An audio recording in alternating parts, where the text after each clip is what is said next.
So we've finally done it. We're at the end of phase 3. I apologize this video has taken so long. I'm not going to waste any time with an intro or anything. You know the score if you've been watching these videos. Let's just jump straight into the movies. Black Panther was a really big deal when it came out in 2018. It was the first MCU movie to feature a mostly black cast and one of the first mega blockbuster movies to have a leading black character. The cultural significance of this movie cannot be understated, and because of that, the film broke loads of box office records and saw incredibly positive reviews. It even saw the MCU its first and to date only Best Picture Oscar nomination. And although I think it's an important movie, I don't think it's a good movie. I would go as far as to say honestly it's one of the weakest movies in the entire MCU. The film is set shortly after the events of Civil War, where T'Chaka, the king of the African nation of Wakanda, was killed. His son T'Challa assumes the throne and begins to serve as the country's new king. However, when J'Daka, played by Michael B. Jordan, returns to overthrow T'Challa, T'Challa is forced to team up with a group of different people to prevent a large civil war in Wakanda. There are a lot of things I do like about the film. I love the visuals in the movie, whether it's through the look of Wakanda or the technology that they've created. Wakanda blends elements of African culture with a much more futuristic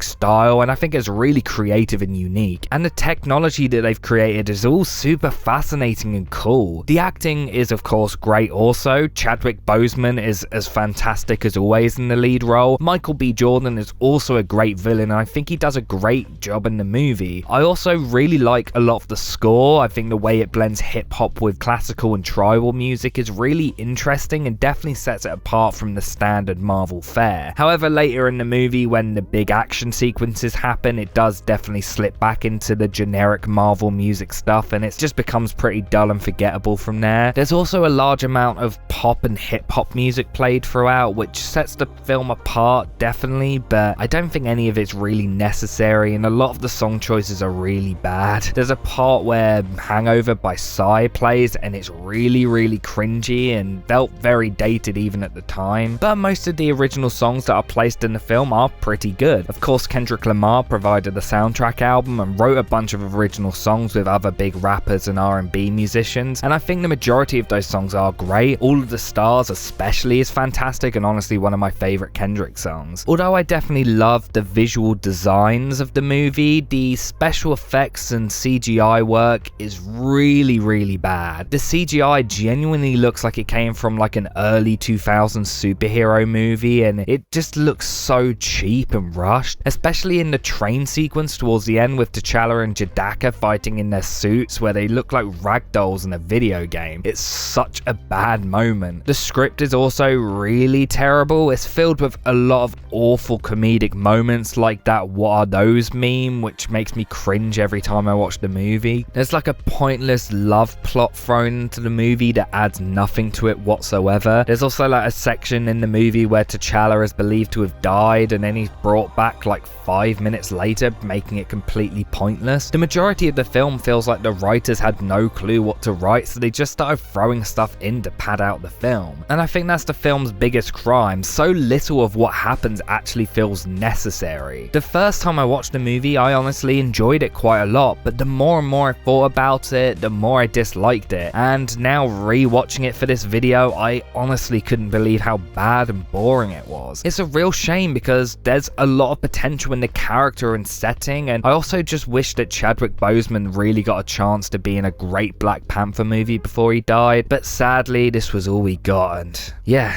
not a fan of this one.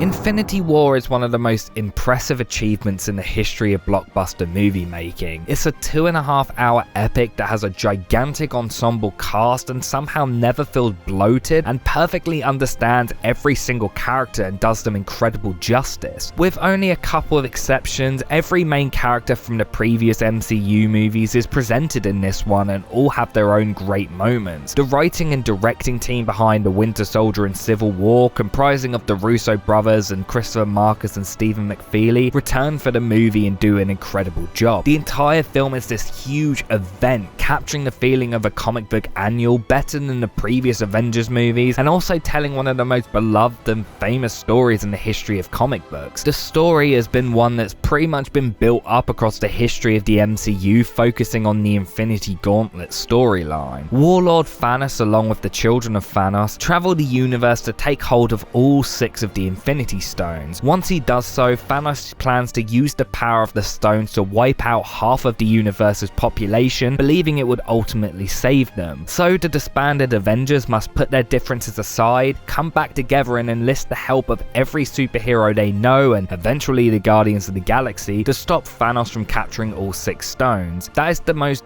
basic condensed plot of the movie, to be honest. If you're watching this video and you haven't seen Infinity War yet, then I honestly don't think there's much point in carrying on the video, because the events of this movie basically affect every subsequent movie in the MCU. The film was shot back to back with Endgame and is the first part of a 2-part story. However, I think it stands well on its own. While the ending doesn't provide closure and ends on a big cliffhanger, I think this movie manages to establish its universe and characters so incredibly well, to the point where you could easily jump into this movie without having seen any other MCU movie and be able to follow the majority of it. The film perfectly balances out the different storylines and subplots well, and the way it's brought together is masterfully done. Before watching it, I was especially worried about how the Guardians of the Galaxy would fit into the movie, as those movies feel so different compared to the rest of the MCU, but I think they did a fantastic job of capturing what makes those characters so lovable, paying tribute to what people love about those movies and incorporating them into this movie. There is so much going on in this that I genuinely thought it was longer than it was before writing this video. You've got the plot with Thor being picked up by the Guardians before traveling with Rocket and Groot to create a powerful weapon that'll bring down Thanos. You have Quill, Gamora, Drax and Mantis traveling to stop Thanos before he kidnaps Gamora, and then teaming up with Nebula, Iron Man, Spider-Man and Doctor Strange. There's Hulk crash landing in New York and being stuck as Bruce Banner for the rest of the film. There's Wanda and Vision, who with Steve, Natasha and Sam Wilson travel to Wakanda to use their resources to remove the Mind Stone in Vision's head without killing him. There's the stuff with Tony Stark, Peter Parker and Stephen Strange ending up in space while trying to stop Thanos, and that's without even mentioning Thanos' plot of this movie to capture all the stones. The fact that they managed to cram all of that into 2.5 hours without a single moment feeling rushed or bloated is incredibly commendable. This is the first film where we actually get to spend time with Thanos and actually see him developed as a character rather than just a person who's in a short scene here and there, and he is, in my opinion, one of the best villains in any movie, and honestly one of the greatest all CG characters in cinema as well. Played perfectly by Josh Brolin, the character is eerily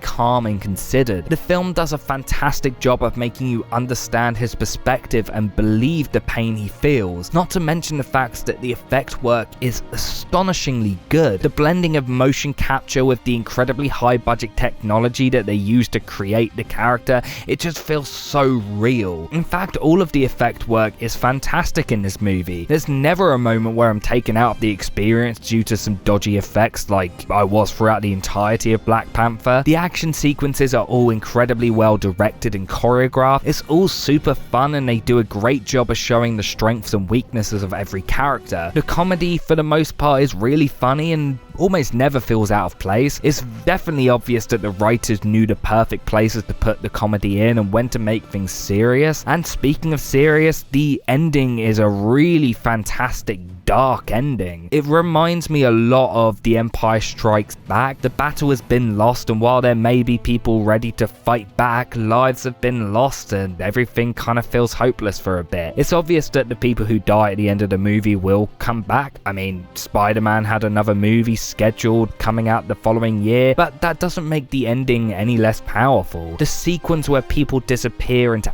Ash is incredibly harrowing. The sequence is so quiet and eerie. The music completely cuts out and everything just feels so cold and empty. It's quite possibly the best ending to any movie in the MCU and maybe any superhero movie generally. At this point, I have honestly seen Infinity War more than any other film in the MCU. I've also seen it in the cinema more than any other movie. I saw it twice on release day and then again before the midnight screening of Endgame. I think this is genuinely a fantastic movie and easily my second favourite film in the MCU after Guardians 2. It may even be on par or slightly better than that film. I would recommend anyone who hasn't seen it go watch it, but at this point I don't think there's anyone who hasn't seen it, especially no one watching this video anyway, and if you've not watched it, I'm sorry for kind of spoiling the shit out of it. Ant-Man and the Wasp is probably the most forgettable movie in the entire MCU. The film isn't necessarily terrible, it's just so devoid of anything particularly great. The film is set 2 years after the events of Civil War. Scott Lang is under house arrest due to his violation of the Sokovia Accords. After having a dream in which he was inside Hank Pym's wife Janet's body, he contacts Hank and Hope. They kidnap him as they believe that this dream is confirmation that she is still alive. They start to work together to build a stable quantum tunnel so they can go to the quantum realm where she is trapped and retrieve her. They agree to buy a part from a black market dealer called Sonny Birch, but he realizes the potential profit to be made from Pym's research and attempts to steal it. Suddenly, Hope is attacked by a quantumly unstable masked woman called Ava Starr, who is dying and in constant pain because of her condition. So then the film becomes like this freeway chase between Scott, Hank and Hope trying to finish the research and save Janet from the quantum realm, Ava trying to use the research to cure her condition, Birch trying to steal the research for his own good, and then on top of all of that, there's also Scott trying to get back home in time and not be caught breaking his house arrest. It's an incredibly loaded movie with a lot of moving parts, but it's also one where it feels like basically nothing happens. I think it's great that the film is much more grounded. I think the Ant-Man character works well in much smaller movies with fewer stakes, and coming off of Infinity War, it kind of felt like a breath of fresh air not to go straight back into this gigantic thing. However, like, the film just kind of feels ultimately pointless in the grand scheme of things. I don't feel like the characters have any real progression in the movie, and although there are a couple pieces added to the plot, it ultimately feels very thin. There are multiple action set pieces where they try and play around with the growth/shrinking technology again, but it just kind of felt like a rehash of what we saw in the previous movie. Much of the jokes in these sequences fell flat because most of them we've already seen been done before. Generally, a lot of the humor in the film does fall pretty flat. Some moments are definitely funny, but most of the jokes just feel really obvious or have punchlines that you can see like a mile away. Visually, the film is very uninteresting and is directed in the most flat and basic way possible. I never feel like anything creative or unique or new is being done. All the boxes of what need to be in the movie are ticked, and that's kind of about all they do with it. However, there are definitely things I like about the movie. The performances are good and Paul Rudd continues to do a great job playing this really charming and likable guy. A lot of time is devoted to his relationship with his daughter, and I think all of those scenes are really sweet and fun. Christoph Beck's score is also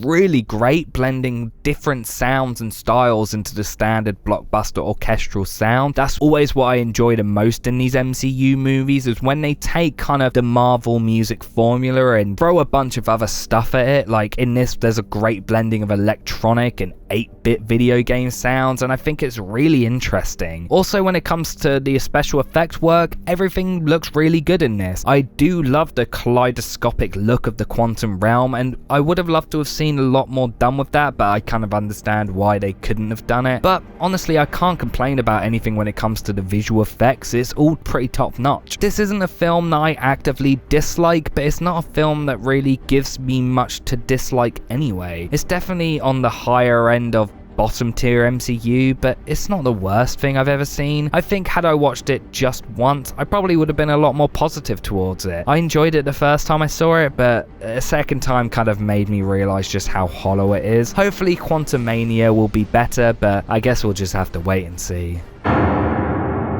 Oof, repeating viewings do not do Captain Marvel any justice at all. Having enjoyed the movie upon release, I was actually looking forward to rewatching this movie. People seem very split on it, so I was hoping I'd still be on the more positive side. However, that did not turn out to be the case at all. I don't hate Captain Marvel, and I don't think it's the worst film I've even discussed in this video. However, I do think it's the most bland and uninteresting movie in the MCU. The film's set in 1995 and follows Verse, played by Brie Larson, a member of Star Force, an elite military task force led by Yon-Rogg, played by Jude Law, in service of the Kree Empire. The Kree are involved in a large-scale 1,000-year conflict against the Skrulls, a race of reptilian humanoids who can shapeshift and replicate other life forms seamlessly. Verse suffers from amnesia and has recurring nightmares involving an older woman. During a mission to rescue an undercover operative, Verse is captured by Skrull commander Talos. Talos probes her memories, which leads them to Earth. Verse escapes and crash lands in the middle of Los Angeles. Doing this draws the attention of S.H.I.E.L.D. agent Nick Fury and Phil Coulson. Talos, disguised as Fury's boss, orders him to work with Verse and keeps tabs on her. Using a crystal that Verse recovers from the Skrull, she extracts her memories and discovers that she was a pilot believed to have died in 1989 while testing an experimental lightspeed engine designed by Dr. Wendy Lawson. While meeting with former pilot Maria Rambeau, the last person to see Lawson and Verse alive, she is told that she's actually called Carol Danvers. Talos then arrives unarmed and explains that the Skrulls are actually just refugees searching for a new home, and that Lawson and Danvers were helping them before Yon-Rogg tried to stop them. So then Danvers, Talos, Fury and Rambeau join together to save hidden and captured Skrulls and try and bring an end to the war. I wanted to try and condense the plot down as much as possible, but this film is very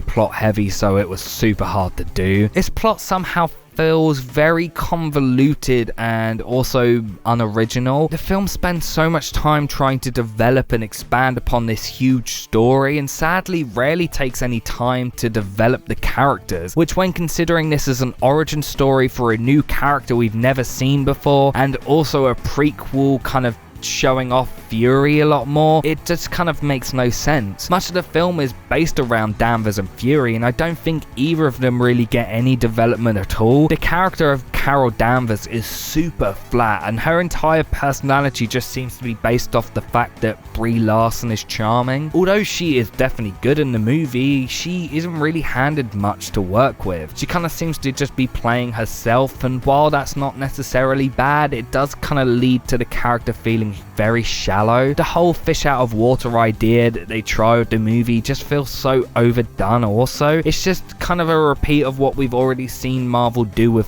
Thor or Captain America or any of those movies. It's nothing new. They don't do anything interesting with Fury either, except show how he lost his eye in one of the most cringeworthy jokes in the whole MCU. Generally, this film just kind of feels very confused. It can't seem to work out whether it wants to be this huge space opera, political thriller, drama or comedy, and in the end it's like this sloppy mixture of all of the above in which none of it particularly works. The comedy especially doesn't work and always feels tonally out of place, considering so much of the movie is trying to be dark and serious. This leads me to the music choices throughout, which also feel very tonally clumsy. There's a great selection of songs in the movie, from Heart, Garbage, R.E.M., Elastica, Nirvana, No Doubt and Hole, all classic 90s songs apart from Heart, but none of them are used in a way which I think fits with the film's aesthetic. I think the 90s setting, although is executed well, seems very confusing,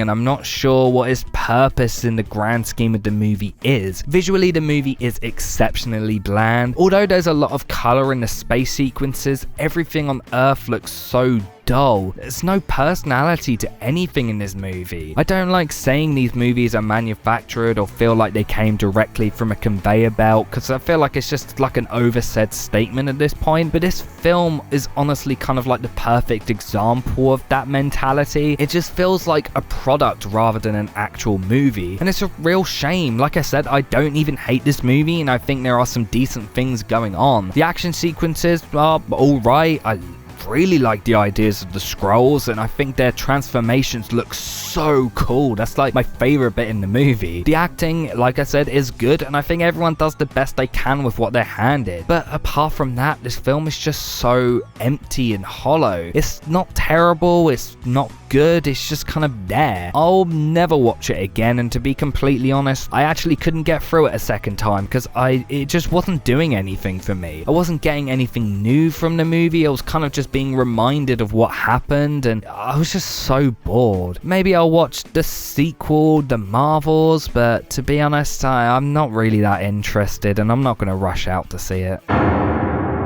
Endgame was a huge historic event, the epic conclusion of 22 movies, bringing to a close many story arcs from main characters whom we've grown with for over 11 years. Until being overtaken by a Chinese re-release of Avatar, the film became the highest grossing movie of all time. And while I certainly don't love the movie or think it did everything right, I do think it's a very important movie in the history of cinema, and B, one with a lot of great things going for it. Following Thanos wiping out half the universe, the remaining Avengers track him down on an uninhabited planet with the plan of using the Infinity Stones to reverse what he's done. However, when discovering that he destroyed them, Thor decapitates him in a fit of rage. 5 years later, Scott Lang escapes from the quantum realm, which he found himself trapped in at the end of Ant-Man and the Wasp. Theorizing that the quantum realm allows time travel, he teams up with the Avengers with the plan to travel through time, retrieve the stones before Thanos does, and reverse his actions in the present. The film is 3 hours of fan service, and while some parts are definitely a little bit awkward to watch when you're not surrounded by screaming fans in the cinema, I do think a lot of it works quite well. Marcus and McFeely's script proves just how much they love these characters and this franchise. There are multiple callbacks and references to previous movies, some of which are just like subtle line callbacks that you'd only pick up if you're like a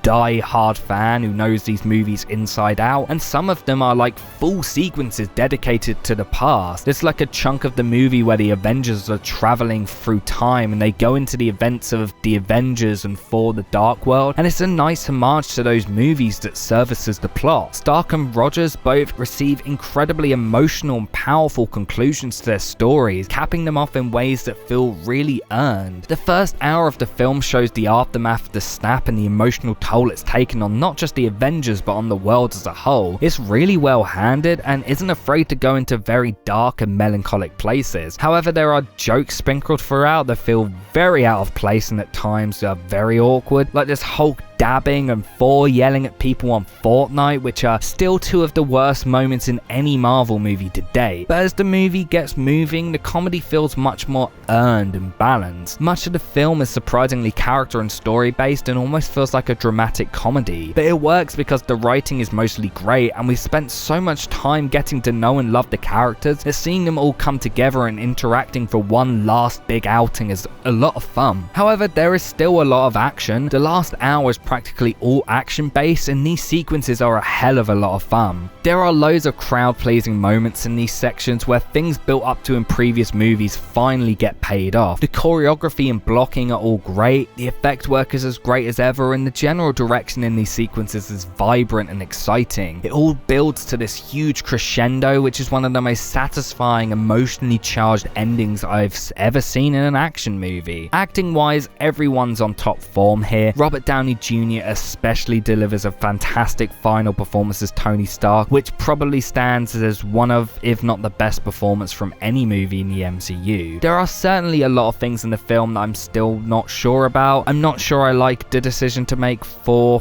fat and like that be the only thing the character has going for him. Just making like jokes about him being sad and fat just gets really tiring really quickly, and it's a shame because he's like such a great character. Would have loved to have seen much more done with him. I don't like how much Captain Marvel is built up to and how little she's utilized in the movie. Like at the end of Infinity War, they said that she was almost going to be like the big savior who would put everything right, and in this movie she doesn't really do anything at all. But I think the positives do outweigh the negatives. Seeing this movie in the cinema in the midnight screening honestly remains one of the most fun and memorable movie watching experiences I've ever had. While this movie will never be as great as it was that night, it's still a memory that I'll always cherish. I definitely have always preferred Infinity War, and the more I watch this movie, the more that sentiment becomes true, but this is still honestly one of the best in the MCU and a fantastic ending to the Infinity Saga.